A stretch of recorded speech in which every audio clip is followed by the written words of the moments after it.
Assalamualaikum warahmatullahi wabarakatuh. Kembali kelas pembelajaran jarak jauh. Pada kesempatan kali ini materi mengenai kelas 12 semester pertama dengan judul Kasus-kasus pelanggaran hak dan pengingkaran kewajiban warga negara. Nah, materi ini adalah merupakan pengulangan dari materi-materi sebelumnya yang telah Ibu sampaikan, hanya ini untuk menguatkan kalian biar kalian lebih memahami makna atau kasus-kasus pelanggaran hak dan pengingkaran kewajiban warga negara. Baik, yang pertama, makna hak dan kewajiban warga negara. Di sini akan Ibu jelaskan mengenai perbedaan antara hak asasi manusia dan hak warga negara. Apa itu hak asasi manusia? Nah, ini materi hak asasi manusia ini adalah pernah Ibu sampaikan ketika kalian kelas 11 ya, yaitu hak yang melekat pada diri setiap pribadi manusia. Sifatnya universal, tidak terpengaruh status kewarganegaraan seseorang. Kemudian hak warga negara. Hak warga negara merupakan seperangkat hak yang melekat pada diri manusia dalam kedudukannya sebagai anggota dari sebuah negara. Hak warga negara dibatasi oleh status kewarganegaraannya. Ya, dengan kata lain, tidak semua hak warga negara adalah hak asasi manusia. Akan tetapi, semua hak asasi manusia juga merupakan hak warga negara. Selanjutnya, perbedaan antara kewajiban negara dengan kewajiban asasi. Lanjut. Kewajiban warga negara, tindakan atau perbuatan yang harus dilakukan oleh seorang warga negara sebagaimana diatur dalam ketentuan perundang-undangan yang berlaku. Sedangkan kewajiban asasi itu adalah status kewarganegaraan yang dimiliki oleh orang tersebut. Di Indonesia, menghormati hak hidup merupakan kewajiban setiap orang, terlepas apakah ia warga negara Indonesia atau warga negara asing. Adapun kewajiban bela negara merupakan kewajiban warga negara Indonesia. Nah, ini dalam ini kalian bisa bedakan ya, antara kewajiban warga negara dengan kewajiban asasi. Hak dan kewajiban warga negara merupakan dua hal yang saling berkaitan. Keduanya memiliki hubungan kausalitas atau hubungan sebab akibat. Ya, misalkan seorang pekerja ia mendapatkan upah setelah dia melaksanakan pekerjaannya.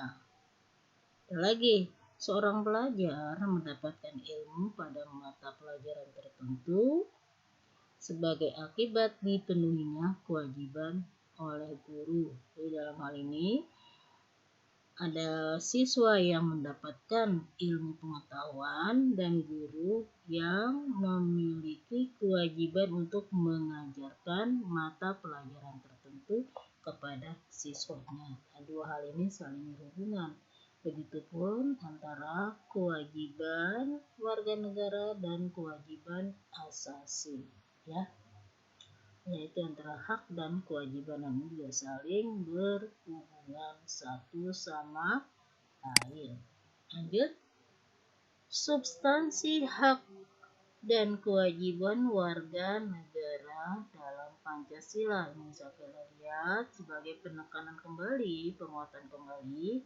Pancasila memiliki nilai-nilai. Nah, ini nilai-nilainya, ada nilai ketuhanan yang Maha Esa, nilai kemanusiaan yang adil dan beradab, nilai persatuan Indonesia, nilai kerakyatan yang dipimpin oleh hikmat kebijaksanaan dalam permusyawaratan perwakilan, nilai keadilan sosial bagi seluruh rakyat Indonesia.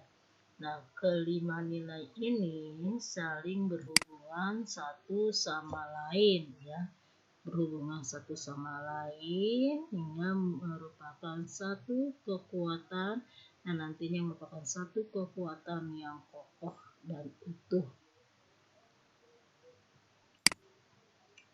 Nah, ini akan Ibu jelaskan nilai-nilai Pancasila yang tadi ini, ya.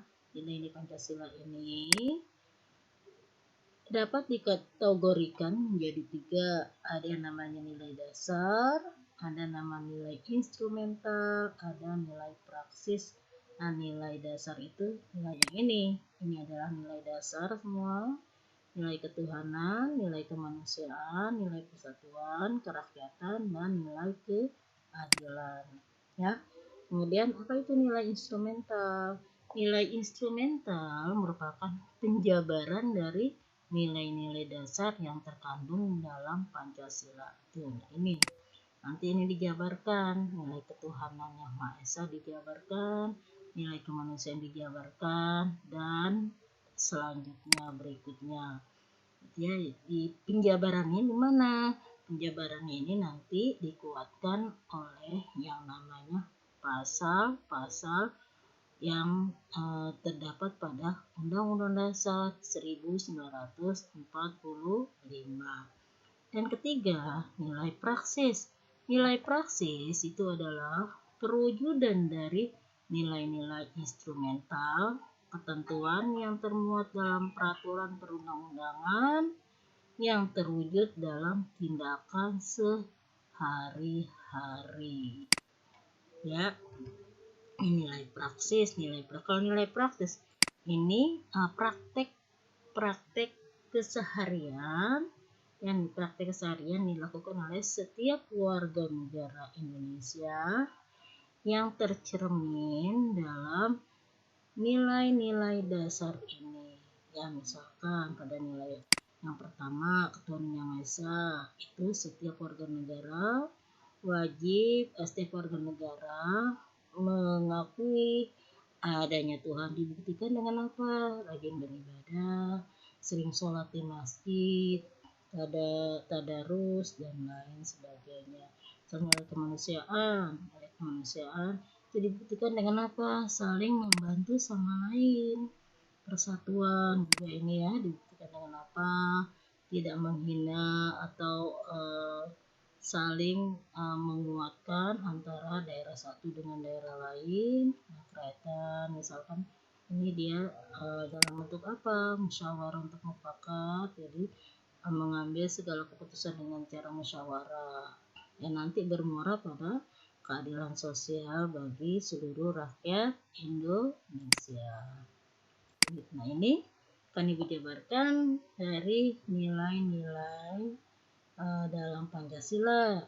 Nilai dasarnya itu ketuhanan yang Maha Esa, nilai instrumentalnya itu pada pasal 29 ayat 1, pasal 29 ayat 2. Nilai praksisnya apa? 1. Membina kerjasama dan tolong-menolong dengan pemeluk agama lain sesuai dengan situasi dan kondisi di lingkungan masing-masing. Kemudian mengembangkan toleransi antar umat beragama menuju terwujudnya kehidupan yang serasi, selaras, dan seimbang serta tidak memaksakan agama dan kepercayaan kepada orang lain. Kemudian kemanusiaan yang adil beradab itu pada pasal 26 ayat 1, pasal 27 ayat 1, 26 ayat 1 UUD 1945.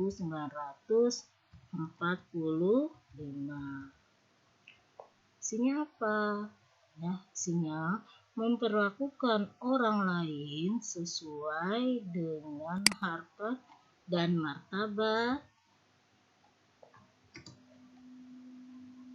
sebagai makhluk ciptaan Tuhan yang Maha Esa. 2. Mengakui persamaan derajat hak dan kewajiban setiap manusia tanpa membeda-bedakan suku, keturunan, agama, dan jenis kelamin, dan sebagainya. 3. Mengembangkan sikap saling mencintai sesama manusia, tenggang rasa, dan tidak semena-mena kepada orang lain.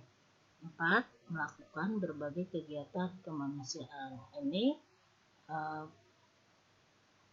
implementasi dari atau nilai praksis dari nilai kemanusiaan yang adil dan beradab. Kemudian nilai persatuan. Nah, persatuan, kita lihat. Nilai persatuan ini dapat pada pasal 27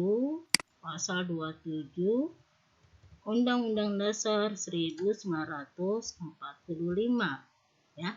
Isinya ini kita lihat pasal 30 juga. Nah, nilai praksisnya apa? Menempatkan kepentingan bangsa dan negara di atas kepentingan pribadi atau golongan. 2. Sanggup dan rela berkorban untuk kepentingan bangsa dan negara.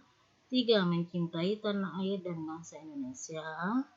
4. Mengembangkan persatuan Indonesia atas dasar Bhinneka Tunggal Ika serta memajukan pergaulan demi persatuan dan kesatuan bangsa. Kemudian nilai keempat, kerakyatan dipimpin oleh hikmat bijaksana dalam permusyawaratan perwakilan. Ini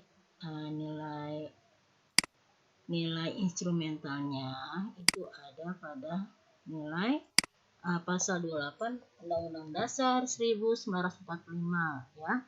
Isinya mengutamakan musyawarah mufakat dalam setiap pengambilan keputusan, tidak memaksakan kehendak pada orang lain, dan memberikan kepercayaan kepada wakil-wakil rakyat yang telah terpilih untuk melaksanakan musyawarah dan menjalankan tugas sebaik-baiknya, ya. Nah, ini nilai praksis dari nilai-nilai sila keempat. Lanjut. Nilai kelima, sila kelima, keadilan sosial bagi seluruh rakyat Indonesia. Nilai instrumentalnya ini bisa ada di pasal 34 Undang-Undang Dasar 1945. Nilai praksisnya apa? Nah, ini nilai praksisnya, ya. Mengembangkan sikap gotong royong dan kekeluargaan dengan masyarakat di lingkungan sekitar. Tidak melakukan perbuatan yang merugikan kepentingan umum dan suka bekerja keras. Nah, ini demikian. Nah, ini adalah materi kita pada kali ini, ya. Tolong dipahami. Nah, nanti untuk berikutnya